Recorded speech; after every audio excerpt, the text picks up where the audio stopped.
Hello friends, welcome to our channel. இன்னைக்கு நம்ம என்ன பார்க்க போறோம் அப்படின்னு பார்த்தோம்னா, தமிழ்ல பகுதி ஆள இலக்கியம் பார்க்க போறோம். இலக்கியத்துல சங்க இலக்கியம் பத்தி பார்க்கலாம். சங்க இலக்கியம் பார்த்தோம்னா, சங்க இலக்கியத்தோட காலம் பார்த்தோம்னா கிமு 2ல இருந்து கிபி 3 வரை இருக்கிறதா சங்க இலக்கியம் அப்படின்னு சொல்லுவாங்க. பழங்கால தமிழகத்துல பார்த்தோம்னா 3 வகையான சங்கங்கள் இருந்தது. முதல் சங்கம், இடைச்சங்கம், கடைச்சங்கம் அப்படின்னு சொல்லி 3 வகையான சங்கங்கள் இருந்தது. முதல் சங்கம் வந்து கபாடபுரத்திலும், இடைச்சங்கம் வந்து தென் மதுரையிலையும், கடைச்சங்கம் வந்து தற்போதைய மதுரையில இருந்தது. முதல் சங்கமும் இடைச்சங்கமும் காலத்தால அழிஞ்சிருச்சு. மூன்றாம் சங்கம் வந்து பண்டைய பாண்டிய மன்னர்கள் காலத்துல இருந்தது. அந்த பாண்டிய மன்னர்கள் காலத்துல வாழ்ந்த பல்வேறு புலவர்கள் பாடி தொகுத்த நூல் தான் 12 சங்க இலக்கியங்கள் அப்படின்னு சொல்லுவாங்க. இந்த சங்க இலக்கியத்தை வந்து 2ஆ பிரிப்பாங்க. என்னன்னு பார்த்தோம்னா 8 தொகை 10 பாட்டு அப்படின்னு சொல்லி 2ஆ பிரிப்பாங்க. இதை வந்து 12 மேற்கணக்கு நூல்கள் அப்படின்னு சொல்லுவாங்க. இப்ப தொகை அப்படின்னு சொல்லி பார்த்தோம்னா பல்வேறு புலவர்கள் பல்வேறு காலத்துல பாடி தொகுத்த நூல் தான் தொகை அப்படின்னு சொல்லுவாங்க. இதே பாடல் அப்படின்னு சொல்லி பார்த்தோம்னா ஒரே ஒரு புலவர் மட்டும் பாடினதான் பாடல் அப்படின்னு சொல்லுவாங்க.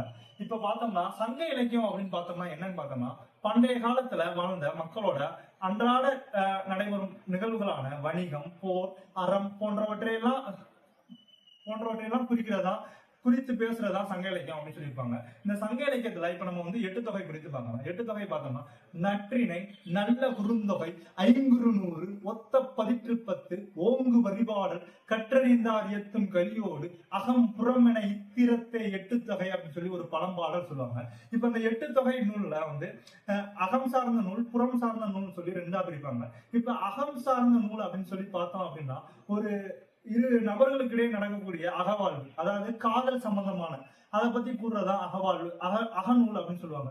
இதே புறநூல் அப்படின்னு பார்த்தோம்னா ஒரு மன்னனோட ஆட்சி அமைப்பு, போர், வீரம் போன்றவற்றையெல்லாம் குறித்து பேசுறதா புறம் சார்ந்த நூல் அப்படின்னு சொல்லுவாங்க. இதே அகம் புறம் சார்ந்த நூல் அப்படின்னு பார்த்தோம்னா அதாவது அந்த பாட்டுல வந்து காதல் சம்பந்தமான செய்திகளும் வரும், வரலாற்று சம்பந்தமான செய்திகளும் வரும், மன்னரின் வாழ்க்கை வரலாறுகளும் வரும். இதுதான் அகம்புறம் சார்ந்த நூல்.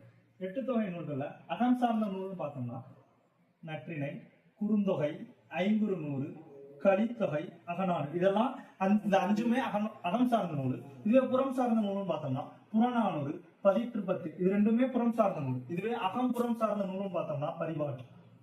இப்ப வந்து பார்த்தோம்னா 8 தொகையில காலத்தால் முந்தியதுன்னு பார்த்தோம்னா புறநானூறு, இதுவே காலத்தால் பிந்தியது அப்படின்னு பார்த்தோம்னா பரிபாடலும் கலித்தொகையும் காலத்தால் பிந்தியது. இப்ப நம்ம இதுல இருந்து ஒவ்வொன்றா பார்க்கலாம்.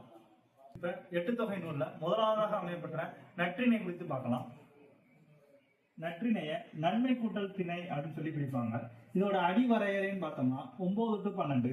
ஆனா விதிவிலக்கா 113ஆம் பாட்டு போதனார் எழுதியிருப்பாரு. அது வந்து 13 அடிவரையறை கொண்டிருக்கும். இதை வந்து தொகுப்பித்தவர் யாருன்னு பார்த்தோம்னா பன்னாடு தந்த மாறன் எழுதி, தொகுத்தவர் யாருன்னு தெரியல. இத நற்றிணையை பாடின புலவர்கள் மொத்தம் 275 பேர் பாடியிருப்பாங்க. இதுக்கு கடவுள் வாழ்த்து பாடினவர் யாருன்னு பார்த்தோம்னா பாரதம் பாடிய பெருந்தேவனார் பாடியிருப்பாரு. அதுக்கப்புறம் இதோட முதல் பதிப்பு 1915ல பின்னத்தூர் நாராயணசாமி பதிப்பிச்சிருப்பாரு. இவர் தான் இந்த நூலுக்கு முழுமையா உரையும் எழுதியிருப்பாரு. காவிதி, எட்டி அப்படின்னு வணிகர்களுக்கு வழங்கக்கூடிய பட்டங்களை பத்தி சொல்லுது. இது வந்து அறவழியில பொருளீட்டல், விருந்தோம்பல், ஓரறிவு உயிர்களையும் மதிக்கும் பண்பு போன்றவற்றையெல்லாம் கூறுது. இது வந்து அகநூலாக இருந்தாலும் புறநூல் சம்பந்தமான தமிழ்நாட்டு வரலாற்று நிகழ்வுகளையும் இந்த நூல்ல கூறுறாங்க. நற்றிணையோட பாவகை பார்த்தோம்னா ஆசிரியப்பா. அதுக்கப்புறம் பார்த்தோம்னா அந்த நற்றிணையில வௌவால்கள் கனவு காணும் அப்படிங்கிற அறிவியல் செய்தி இதுல வந்து கூறியிருப்பாங்க. டிஎன்பிஎஸ்ல நற்றிணையில இருந்து கேட்கக்கூடிய பாடல் வரிகளை பார்க்கலாம். முந்த இருந்து நட்டோர் கொடுப்பின் நஞ்சும் முன்பர் நனிநாகரியர், அதாவது நண்பர்கள் நஞ்சுலாம் கொடுக்குறாங்க அப்படின்னு தெரிஞ்சாலும் சிறந்த பண்புடையவங்க அதை வந்து சாப்பிடுவாங்க அப்படிங்கிற செய்தி வந்து நற்றிணையில கூறியிருக்காங்க. அடுத்த பாட்டு வரி பார்த்தோம்னா கோட்சுரா எரிந்தன சுருங்கிய நரம்பின் முடிமுதிர் பரதவர், அதாவது இப்ப கடல்ல மீன் பிடிக்க போகல சுறா மீன் தாக்கிடுது ஒருத்தரை, அவரை வந்து நரம்பு கொண்டு தைத்த செய்தி வந்து நற்றிணையில கூறியிருக்காங்க. இப்ப நற்றிணையில அடுத்த பாட்டு பார்த்தோம்னா நுண்ணினும் சிறந்தது நுவ்வை ஆகும் என்று அன்னை கூறினால் புண்மையது சிறப்பே, அம்ம நானதும் மும்மோடு நகையே, இந்த பாட்டோட ஆசிரியர் பேர் தெரியல. இந்த பாட்டுக்கு பொருள் என்னன்னு பார்த்தோம்னா, நெய்தல் நில தலைவனும் தலைவியும் புன்னை மரத்துக்கு அருகில நின்று பேசுறதுக்காக போவாங்க. அப்ப தலைவி சொல்லுவா, இந்த புன்னை மரம் வந்து என்னோட தங்கச்சி, அதனால நம்ம வந்து இங்க நின்று பேச வேணாம், பக்கத்துல நின்று பேசுவோம். இந்த புன்னை மரத்தை வந்து நாங்க தான் நட்டோம், எங்க அம்மா சொல்லுவாங்க என்னை விட என் தங்கச்சி நல்லவ, அதனால நம்ம வந்து இங்க நின்று பேச வேணாம் அப்படின்னு சொல்லுவாங்க.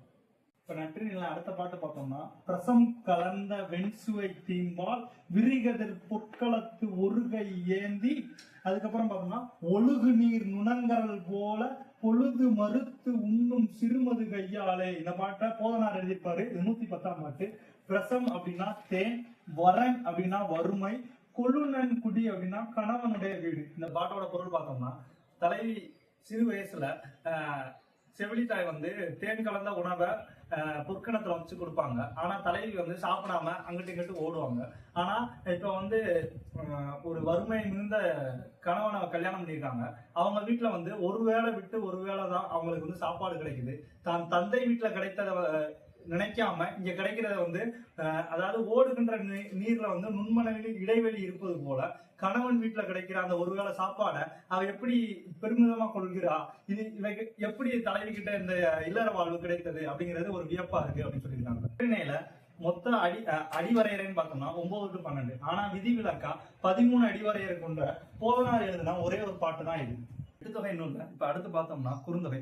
குறுந்தொகையை வந்து குறுமை கூட்டல் தொகை அப்படின்னு சொல்லி பிடிப்பாங்க. இது வந்து நல்ல குறுந்தொகை அப்படிங்கிற அடைமொழியால் அழைக்கும். இது வந்து அடிவரையறைன்னு பார்த்தோம்னா 4 to 8. இதை தொகுத்தவர் பூரிக்கோ. இதோட பாடல் பதிகள் பார்த்தோம்னா 401+1, அதாவது 401 பாடல்கள் ஒரு கடவுள் வாழ்த்து. இது கடவுள் வாழ்த்து பாடியவர் பார்த்தோம்னா பாரதம் பாடிய பெருந்தவனா. இந்த குறுந்தொகை மொத்தம் பாடின புலவர்கள் பார்த்தோம்னா 203 அல்லது 205 அப்படின்னு சொல்றாங்க. இதை முதல்ல பதிப்பிச்சவர் யாருன்னு பார்த்தோம்னா 1915 சௌரி பெருமாள் அரங்கனார் தான் முதல்ல பதிப்பிச்சிருப்பாரு. இது வந்து ஆசிரியப்பாவை சேர்ந்தது. இந்த குறுந்தொகையில வந்து அதிகமான பாடல்கள் யார் யார் பாடிக்காங்கன்னு பார்த்தோம்னா, கபிலர் வந்து 28 பாடல்கள், ஔவையார் வந்து 15 பாடல்கள், ஆதிமந்தியார் வந்து 8 பாடல்கள், அது போக வெள்ளி வீதியார் 8 பாடல்கள் பாடியிருக்காங்க. அதுக்கப்புறம் பார்த்தோம்னா இந்த ஓமையால் பெயர் பெற்றவர்கள் வந்து 18 புலவர்கள். அது என்ன ஓமையால் பெயர் பெற்றவர்கள்? செம்புல பேரார், அணிலாடு முன்றியார், நக்கண்ணையார் போன்ற 18 புலவர்கள். அதுக்கப்புறம் பெண்பார் புலவர்கள் 13. இது என்ன வசுப மாணிக்கம் அப்படின்னு பார்த்தோம்னா, தொகை நூல்களிலேயே அதிகமாக உரையாசிரியர்களால் மேற்கோள் காட்டப்பட்ட நூல் வந்து குறுந்தொகை அப்படின்னு சொல்லியிருப்பாங்க. முதலில் தொகுக்கப்பட்ட நூலும் குறுந்தொகை அப்படின்னு சொல்லியிருப்பாங்க. இந்த குறுந்தொகையில ஒழுக்கம், அறவாழ்வு, கைமை நோன்பு போன்றவற்றை எல்லாம் பத்தி சொல்லியிருப்பாங்க. இப்ப குறுந்தொகையில பாடல் வரி பார்க்கலாம். வினையே ஆடவர்க்கு இதே அப்படின்னு சொல்லி ஔவையார் பாடிப்பாங்க. அடுத்த பாட்டு பார்த்தோம்னா, யாயும் நியாயும் யாராகியரோ எந்தையும் முந்தையும் எம்முறை கேளிர் யானும் நீயும் எவ்வளி அரிதும் செம்புல பெயர் நீர் போல அன்புடை நெஞ்சம் தாங்கலந்தனவே. இந்த பாட்டு எழுதுறவர் செம்புல பெயர் நீரார். இந்த பாட்டுல பார்த்தோம்னா, யாய் அப்படின்னா என்னுடைய தாய், நியாய் அப்படின்னா உன்னுடைய தாய், எந்தை அப்படின்னா என் தந்தை, நுந்தை அப்படின்னா உன் தந்தை, கேளீர் அப்படின்னா உறவினர், செம்புலம் அப்படின்னா செம்மண் நிலம், பெயல் அப்படின்னா மலை. இந்த பாட்டோட பொருள் பார்த்தோம்னா, என்னுடைய தாயும் உன்னுடைய தாயும் யார் யாரோ, என்னுடைய தந்தையும் உன்னுடைய தந்தையும் எம்முறையில உறவினர்கள், நீயும் நானும் எப்படி முன்னாடி அறிஞ்சு பேசிக்கிட்டோம், ஆனாலும் செம்மண் நிலத்துல பெஞ்சு மழை பெஞ்சு ஓடுற நீர் போல நம்ம 2 பேரும் அன்புடைய நெஞ்சம் கொண்டவர்களாக இருப்போம். அடுத்த பாட்டு பார்க்கலாம்.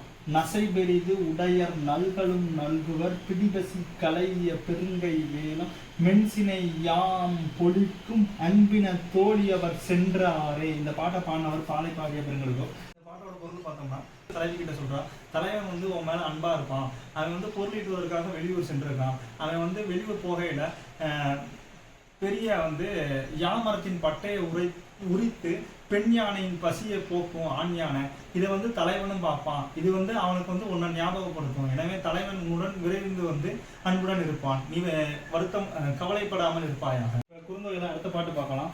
கொங்குதேர் வாழ்க்கை அஞ்சிரை தும்பி காமம் செப்பாது கண்டது மொழிமோ பயிலியது கெளிய நட்பின் மயிலியல் செறிய கூந்தலின் நரியவும் உளவோ நீ எறியும் பூவே.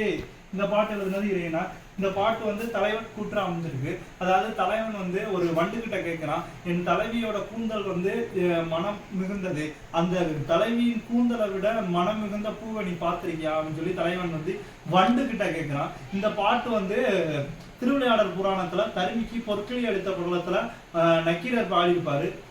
குறுந்தொகையில அடுத்த பாட்டு பார்க்கலாம்.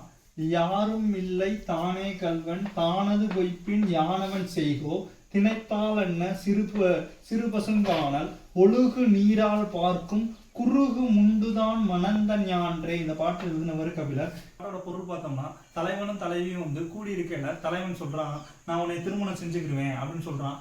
இதை வந்து தலைவி வந்து தோழி கிட்ட சொல்றான், தலைவன் வந்து என்கிட்ட என்னுடன் கூடி இருக்கும்போது என்னை திருமணம் செஞ்சுக்கிறேன் அப்படின்னு சொன்னான். ஆனா அந்த இடத்துல வந்து சாட்சின்னு சொல்லி வேற யாருமே இல்லை, தலைவன் மட்டும்தான் இருந்தான். ஓடும் நீரில் ஆறல் நீரை பிடித்து உண்கின்ற குறுகு மட்டும்தான் இருந்தது. நான் அந்த குறுகை எங்க கொண்டு போய் தேடி கொண்டு வருவேன் அப்படின்னு தலைவி வந்து தோழி கிட்ட சொல்றதா அந்த பாடல் பெரிய அமைஞ்சிருக்கு. அதுக்கப்புறம் பார்த்தோம்னா, கபிலரை வந்து வாய்மொழி கபிலர் அப்படின்னு சொல்லி நக்கீரர் சொல்லுவாரு, நல்லிசை கபிலர்னு சொல்லி பெருங்குன்றூர் கிளார் சொல்லுவாரு, வெறுத்த வேள்வி விலங்கு புகழ் கபிலர் அப்படின்னு இளங்கீரனார் சொல்லுவாரு, புலனுக்கற்ற அந்தனாளர் பொய்யா நாகிர் கபிலர் அப்படின்னு மாரோபத்து நப்பச்சலையார் சொல்லுவாரு.